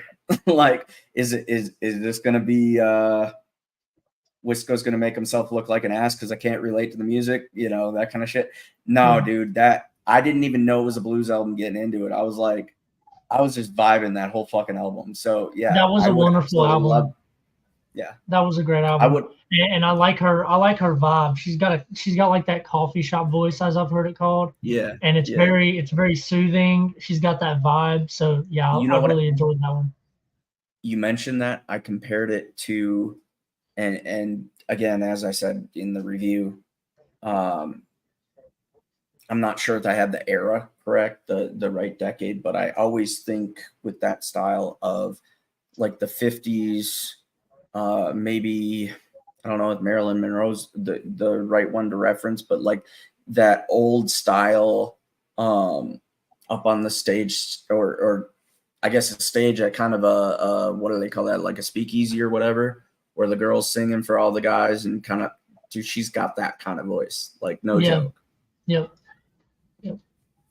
Yeah, I've heard it called the coffee shop voice for. That's a good way to put it. So that's kind of the way that I've put it with her, is she does have that coffee shop vibe. So it's very low, but it's very soothing, you know? Yeah. It's really nice. Absolutely. Her and Caitlin Curtis are two of the female voices within Caitlin Curtis is very talented.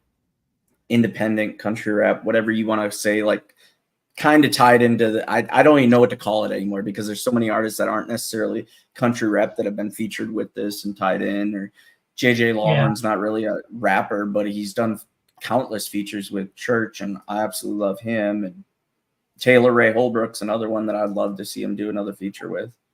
But yeah, dude, the blues thing would be really cool to see from him, for sure. Yeah, for sure. I plan on doing that one day, or at some point too, because I grew up on Elvis too. I grew up on bluesy stuff. I grew up on gospel, like stuff like that. So I want to get into that myself as well. And I've always been one of those vocal singers. Where I will just make noises. I will just sit there and sing, like not even say words, just sing. And that plays a lot into bluesy music. So I want to do that in the future as well. But I'm trying to find my voice. I think Manifest and Fishing Hole were the two where I actually kind of stepped out of my comfort zone a little bit and actually honed in and tried to use my voice a little bit more. So I want to do that more in the future. And then with rock, you know, you got to have that grit. You got to have that tone, and you got to sing from your chest. So it's hard to do, but once you find that sweet spot and you find where you fit in with that, you can't sit here and try to be like another artist and try to sing like another artist.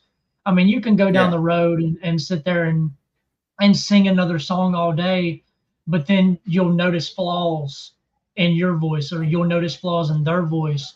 And it'll help you realize, like, okay, well, I can hit this note, but I can't hit this note. So you can kind of, you know, hone in on your craft and realize what you can do and what you can't do, and you know, figure out where that fits in with doing different genres and stuff, and actually finding. I feel like on that point, I can reference Church again, just because, I mean, like we both have. I mean, he's one of those that you can listen to on repeat. I have everything downloaded on Spotify. Like when I'm out of signal, cruising at work and shit like that. Like you said, there's a song for every whatever. But Yep. what I was referencing there is watching church progress over time and going from rapping to getting into singing. And admittedly, he was a little rougher when he first started singing. Wasn't bad. I still liked it because I already was falling in love with church's music then. So, but you look back to that and you look at where he is now, and it's like, wow, dude. It doesn't Like, compare. It doesn't Yeah. compare because I mean, you're constantly like, people are like, oh, he changed and this and that. It's like, it's growth. It's not change. Yeah, it's he growth. progressed, bro. Yeah. And I mean, you're gonna find your voice over time. Like me being 19, I'm still trying to figure out how to sing and all that and stay on key. And I think that he helps me a lot Well, with and you're that. just settling into your growing. voice. You're just settling into your voice actually staying the same for probably the first time in your life for the last whatever couple of years or so. Like, Yeah. so that makes a difference too. There's shit I could sing when I was a kid and not crack once, and now if I try to hit that note, I sound like a dying cow. Simple Man by Shinedown, bro. I used to be able to sing that song so good, and now I cannot hit those notes. Like I couldn't if I tried. It's so it's like a, I don't even know how to explain it. It's bad. It's really fucking bad. Yeah. No, I can relate 100%. But that again, back to what I was talking about on the progress, just that's where I'm saying to maybe inspire you a little if you haven't already thought of it. And, lessons, practice, whatever, like you've already been around this so much with your grandpa, your dad, like there's going to be more development. Now that you're settled into that what you have here, now you can fine tune it to, this is my range. This is the kind of stuff I can do with my voice. Like Church goes a little grungy. He goes whatever else. Like, and I wish, because actually I was gonna mention to you, if you don't mind that I chop that out, I think I'm gonna use that as my reaction. If you don't mind me using that portion. Because I think that was really natural and I liked our conversations there. So I wish I would have said this earlier. Maybe I'll splice it back in at the end. But the other thing I thought of in that song is, and sure, you have a slight accent when you talk comparatively to what I'm used to. And I'm used to all sorts of different ones. But it's not like I don't really notice it until you go into like Fishing Hole. Dude, that's the other part that made that so relatable, is you use slang, use country boy slang, and your accent really starts to pop with the style that you choose to sing there. Like, that is a very signature touch for you. I like that. But man, I think a lot of people don't understand it, man. Like I grew up in a small town in North Carolina, and the smallest town in Tennessee, a mix between the two. So I have, I grew up around country people. We use slang and different sayings and stuff, and a lot of people don't understand that, but that's just how I grew up, and I talk like the people that you are who you are around. I believe that. Yeah. The people that you surround yourself is who you're going to be. Yeah. Absolutely. Like one of the business advice that I've always heard is you are the culmination or the sum of the top 5 people you hang out with most. Yeah. So it's pick your circle kind of thing. But to the using the Southern slang and specifically to Carolina, I can't remember which one my ex is from, but I think it was South Carolina. But one of the girls I dated when I lived back in Wisconsin for probably over a year, like that's probably one of the reasons why I know a lot of the slang that you're throwing around, because she probably threw around the same shit. Like, Yeah. I'm like, oh yeah, I know that one. Oh yeah, I know that one. Or even some of it, like us country boys in Wisconsin use the same shit, you know? Like, Yeah. so. Yeah, and I mean, same thing with Pennsylvania. Troy's from Pennsylvania, and he was like, you know, it kind of like talking about some of the sayings that I was using and stuff like that, and how he even related to it and understood what I was saying through that. So it is cool to be able to use slang that other people in completely different areas can understand, because there's country people all around. There's country people in different countries that can understand what we're talking about, and you would Yo, for never real. even know that they exist until you talk to them, you know? So it's cool because it's all around. California's got country people. There's country people every fucking way. Dude, Aussie redneck is one of my favorites. Like Australia, the Oh yeah, Aussies. yeah, Oh my yeah. god, Yep. yeah. That's one of my favorites when you get into some of those boys, and they have a specific name for it. I don't think they call it redneck, but that shit just every time they get to go, and I'm laughing my ass off. I'm like, this is fucking awesome. But I gotta highlight this one too. Dad Yep. says you got him a Yep. couple dates there. We've Good old we've simple talked man about singing. that That's quite a bit. awesome. Oh fuck. Yeah, you've got an awesome relationship with your dad, man. That is, like you said, I'll call back to that earlier on. Like, that is the truly unique part about your guys' reaction channel. Yeah. Like, the bond that you guys have is clearly evident. I was gonna ask this earlier too. Excuse me. As far as you guys being in different places now, because I'll admit, like I said, I don't watch a lot of YouTube, so it's hard for me to keep up with you guys as much as I'd like to. I keep up with your music, but you know,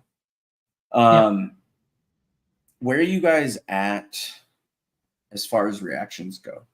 Are you guys doing long distance type stuff? Are you meeting up once in a blue moon to get some recordings done? How's that work for you?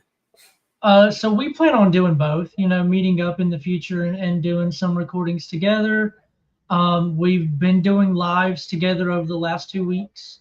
He's finally got his computer set up and everything. So we went Yeah, that's live right. I last caught a week. couple of those.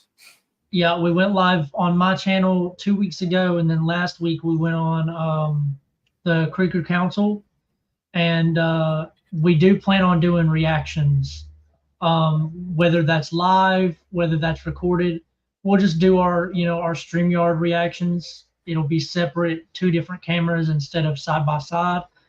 So it will be a little bit different, but we definitely want to do it again. I haven't done a single reaction since I started, since I became an artist myself. So Damn. it is going to be different for sure. And that was one thing, like, becoming an artist. I was like, I don't know how I'm gonna do reactions, but now I've now kind of, you can use the tagline "Rapper Reacts." yeah, I can. Or But I artist do reacts. think we've kind of talked about changing it up a little bit and doing different stuff, not just reacting to music, but reacting to other stuff, whether that's political stuff, wrestling, just doing a bunch of different stuff, and still hanging out with our community live and stuff like that. So, there's a lot of plans for the future for that. The main thing is our schedules are kind of wacky. The only day that we have off together to do anything is tonight, Fridays. So Friday nights are our main night where me and Dad can actually do something together on YouTube. So very soon in the foreseeable future, you will be seeing some reactions from us, more lives from us. We've just got to talk about it and figure out, when we're going to do it and how we're going to do it. And, it's going to happen. Yeah, absolutely. What was I gonna? I had one and then I lost it. That one happens a lot. You're good. But Understand. yeah, it had to do with something with you and your dad on reactions, I think. But man,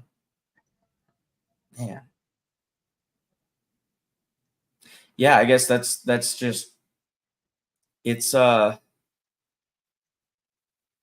pretty cool that you guys are still gonna keep going from a long distance. To be honest, like, I mean, you go through these kind of life changes, and especially at your age, I can kind of see like a lot of things would drastically change. And to still keep that together as well as grinding on your music career, that's quite impressive. Though the one thing that I did want to ask about, because I haven't come across it yet, you mentioned Creeker Council. Is that's another channel that you guys participate with? Yeah, man, that is so that's a bunch of us, man. Troy, Ords, Buckeye, you got Cardiac. I mean, there's a bunch of us on there, man. They usually go live on Saturday nights. And you know, it's an every week thing. It's the Creeker That's dope, Council. dude. I'll send you a link to the channel, and you can Hell yeah. you can check it out, man. I was actually on there for the first time last week.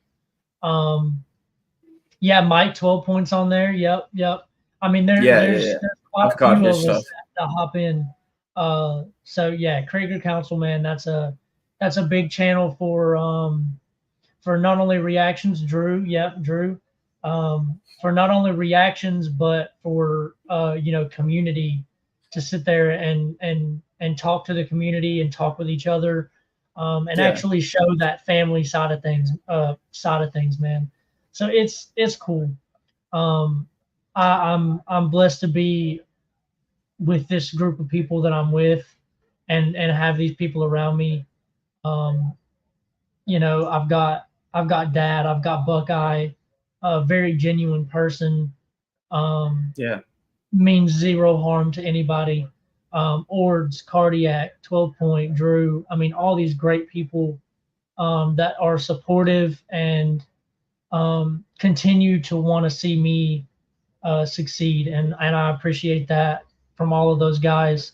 And I'm very excited to see what we can do in the future. Like I said, me, Troy, and Ords have a song together, and a music video that we're working on. We're getting the song, you know, put together and everything worked out now. And that should be coming out in the very foreseeable future as well. So be looking out for that one. And you said that you hadn't heard of Troy before, so you can check him out as well. Yeah, definitely. That's a lot Troy, of the way that I catch new artists and stuff like that is on these features and whatnot. Yeah. So yeah, man, we got a song together that's gonna be dropping soon. I don't know how much they've talked about it, so I'm not gonna talk too much about it, just in case. I don't know how much they put out. Right.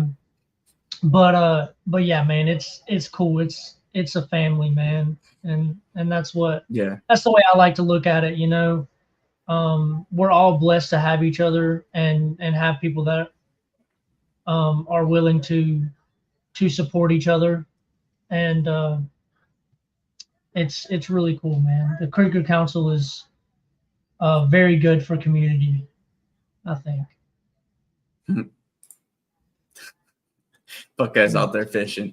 Man, Buckeye loves fishing every day. Hey, catch me a bass, bro. He's out here. But yeah, man, he's out there catfishing. Mm-hmm. Catfish is good too, dude. I used to love having that because I've traveled a lot of the United States. I used to travel for work, so yeah. When anytime I got out towards Louisiana or any of that kind of stuff, like anywhere in the South, Arkansas is another one that I got to go to. That the catfish, the different Southern foods and shit, Cajun stuff, all good, man, all fucking good. But yeah, man, it's pretty dope to see where you're headed with this. I'll have to definitely check out Creeker Council because, like I said, I do really love this community stuff, and as you said, music is a huge world. To me, I take that as a huge world impact. And it's also a really small world in the connections, like how many people are connected and stuff like that. So I think that's really cool. And I'm glad to start being a part of it and meeting you guys and, you know, talking with Kurt and stuff. I'm hoping to have him on eventually here too. He's been, forgot if he was on vacation or what he was doing recently, but we're going to hook up after he's back to things. But yeah, dude. So I absolutely love doing stuff like this. And I think I'd definitely like to have you on again at some point. I'm just because I have somebody on once doesn't mean I won't have them on again. And if you want to do promo stuff or even just hang out or whatever, you know, do another reaction together, I don't care. But yeah, I was really glad to have you on tonight, and it was good to get to know you a little bit and let the people get to know you. So yep, and I appreciate you having me on, man. I appreciate everything you do, the reactions, the genuine reactions you give, the breakdowns. You know, everything that you do for the community, man. I just found you probably about a year ago myself, and I've watched you quite a bit since then, and I you know, I appreciate that. I've wanted to meet you for a while, so it's good to actually get down or be able to sit down and actually talk to you for a little while. Man. Once again, I appreciate you having me on, man. Absolutely, man. And I appreciate all those things. I mean, it's major to me to get that kind of feedback from an artist, fellow reactor, and all those things. It's what keeps you going on when you do this kind of stuff. Any of that sort of feedback is, it doesn't feel like you're talking to a camera anymore, you know? Same goes both ways. And that's when you have a reactor, that is, when you're reacting to music, you're helping the artist. When the artist reacts to the reactor, they are helping the reactor. It all goes hand in hand, and everybody is inspiring and motivating each other to just keep on pushing and stay passionate about it, man. And that's absolutely that's the love for music, man. And anybody who don't love music, I give them a middle finger, because I don't understand how you can't listen to music every single day of your life. It's just like, what is life without it? Seriously. I mean, there's music for everything, every mood, every vibe, anything you do, there's always music for it. Yeah, Buckeye, I'd be totally down for that, man. Absolutely down for that. It's honestly, fishing's been a little bit different since I moved to Colorado, figuring it out and whatnot, trout fishing versus, you know, I used to panfish and bass and everything else. But yeah, I'm absolutely down for the community events. As I said, I've been saving up vacation time and stuff like that so I can do more things this coming year. So hopefully that's more community stuff with the reactors, with the artists and stuff like that too. So yeah, man. Thanks for coming on, Nate. I really appreciate that. Thank you, brother. Catch y'all later, guys. Yes, sir. Have a good one, man.